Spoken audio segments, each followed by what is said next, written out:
ဖေရမွေးနေ့တောက်ကြတင်းင်းလာစံကေတာညံ့မပြူရဆိုရဲရှေးလူကြီးစကားကမှတ်မှသလားဖေရတချို့လူတွေက3ရက်လို့ပြောပြီးတချို့တွေကတောက်ကြနေမှာမွေးတဲ့သူတွေနဲ့ပဲဆိုင်တယ်လို့ပြောပါတယ်ဖေရ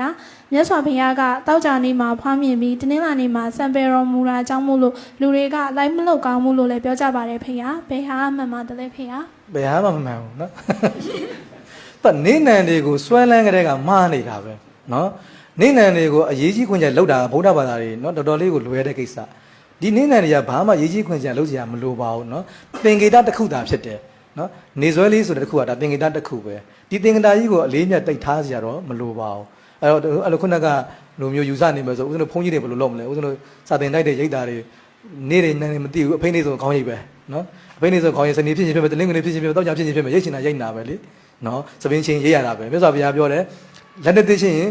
ခေါင်းရိပ်ရမှာပဲနော်သူကသူစနေတနင်္ဂနွေပဲဖြစ်ချင်တဲ့နေ့ဖြစ်ပဲလက်နဲ့သိဆိုရင်ရိတ်ပဲနှစ်လားပြည့်ရင်ရိတ်ပဲလေနှစ်လားထက်လည်းအကြာကြီးထားလို့မရဘူးနှစ်သက်ထက်လည်းခြေလို့မရအောင်အဲ့တော့ရက်စွဲတွေကအဓိကမဟုတ်ဘူးလို့နော်ကိုကျမ်းမာရေးနဲ့ကိုက်ရည်တဲ့ရာသီဥတုတာရတယ်ဆိုရိတ်ပေါ်ဖြတ်ပေါ်ညက်ပေါ်နော်အဲ့တော့ကျမ်းမာရေးမကောင်းဘူးရာသီဥတုမကောင်းရင်တော့မညက်မချမ်းနေပေါ့ဒါဖျားတတ်တယ်ပေါ့အဲ့တော့တချို့ကအဲ့ဒါနားမလဲတော့ကိုပဲနေမှာဘာလို့ဖျားသလိုလိုဘာလို့ထင်တာပေါ့နော်တကယ်တော့မဟုတ်ကိုယ့်ကိုအေးမိသွားတာပဲလေနော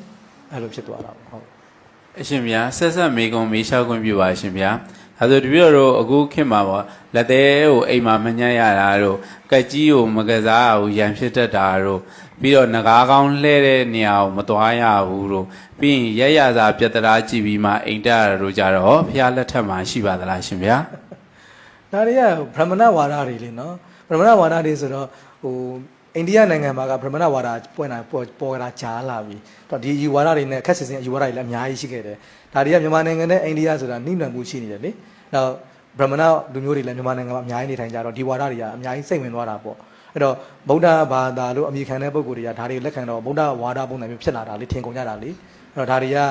ဗုဒ္ဓဝါဒနဲ့ဘာမှမဆိုင်ဘူးနေနံတွေပြတနာတွေရရစားတွေငကားဖယ်လဲညာလဲဘာမှမဒါတွေကမဆိုင်ပါဘူးเนาะဗုဒ္ဓဝါဒမဟုတ်ဘူးသောတာပန်ဖြစ်သွားရင်အဲ့ဒါလုံးဝလက်မခံတော့ဘူး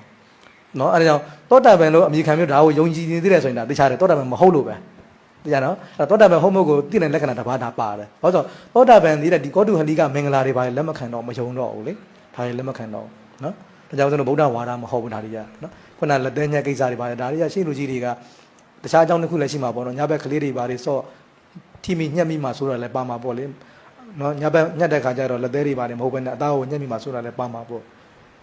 ကျွန်တော်ကလေးတွေကိုအဲ့လိုမျိုးဖြစ်မှာဆိုတဲ့ခါကျတော့6တာကို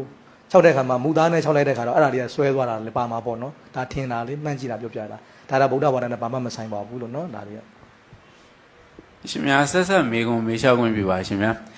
တပည့်တော်ရဲ့အဖို့ကအသက်100ကျော်ပေါ့ရွာမှာပေါ့ရှင်များအသက်100ကျော်ဟိုနေမကောင်းဖြစ်တဲ့နေရာမှာသူတို့တွေဟိုမောင်နှမတွေအကုန်တိုင်ပင်လိုက်တဲ့အချိန်မှာအိမ်မှာပဲထားမယ်ပေါ့ဆေးရုံတက်ပြီးကုလို့ရွာနေပြီးတော့သူကနေမြို့ပေါ်တက်ပြီးဆေးကုရပါရှင်ဗျာဆေးကုရင်ကောင်းနိုင်ပါရဲ့နဲ့ဒါပေမဲ့သူတို့က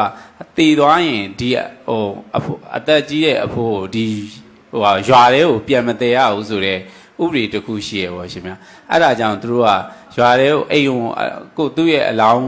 းပြောမစို့မရမှာဆိုတော့ဒီတိုင်းပဲရွာထဲမှာပဲအသေးခံနေပေါ့ရှင်ဗျာဒါဆိုဖះလက်ထက်မှာအဲ့လိုမျိုးအယူဆတွေရောရှိပါသလားရှင်ဗျာမရှိပါဘူးဒါကတော့ဒီလိုနဲ့တူပါတယ်တချို့မင်္ဂလာရှိတယ်အမင်္ဂလာပေါ့အဲ့လိုပြောတာပေါ့မင်္ဂလာအမင်္ဂလာခွဲကြတာလေဒါဗြဟ္မဏဝါဒတွေပဲ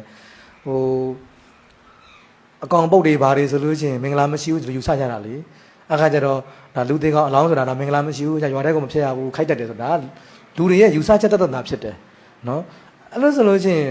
ဦးဇင်းတို့ဈေးတွေကနေငါးတွေကြက်တွေဘာလို့အိမ်ထဲဝဲနေကြတာတော့ဟုတ်တယ်မလားဗုဒ္ဓရဲ့ဝါဒအရာဟိုတရိစ္ဆာန်ဆိုတာလဲခန္ဓာ၅ပါးပဲယုံနဲ့2ပါးပဲလူဆိုတာလဲခန္ဓာ၅ပါးယုံနဲ့2ပါးပဲကံချင်းမတူလို့ဒါလူရယ်လို့ဖြစ်လာတယ်တရိစ္ဆာန်ရယ်လို့ဖြစ်လာတာအတူတူပဲနော်အဲ့တော့ကြက်တွေကြတော့အကောင်လိုက်ကြီးကိုဝဲလာတယ်ငါးတွေအများကြီးဝဲလာတယ်တဲလာတယ်အိမ်ထဲမှာအားရဝဲရချက်စားကြတယ်လူကြတော့လုံးဝအဖြစ်မခံဘူးရွာပဲမိတောင်တော့မလို့ဘာလို့လို့ပြောတာနော်ဆိုတော့ဒါတွေက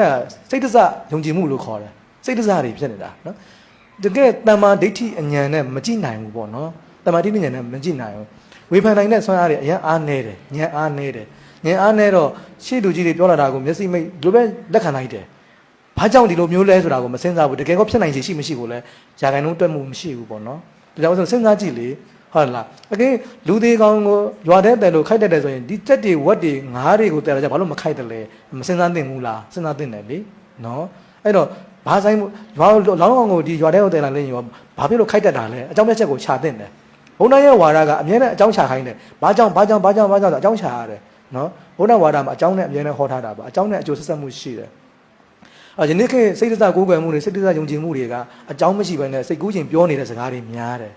အဲ့ဆိုရင်ဒီအကြောင်းအကျိုးဆက်ဆက်မှုခြာလိုက်တယ်ဆိုရင်ခြာလို့အဖြေမရှိတော့ဘူးအဖြေစကားမရှိဘူးအဲ့ဆိုလက်ခံလို့မရဘူးပေါ့နော်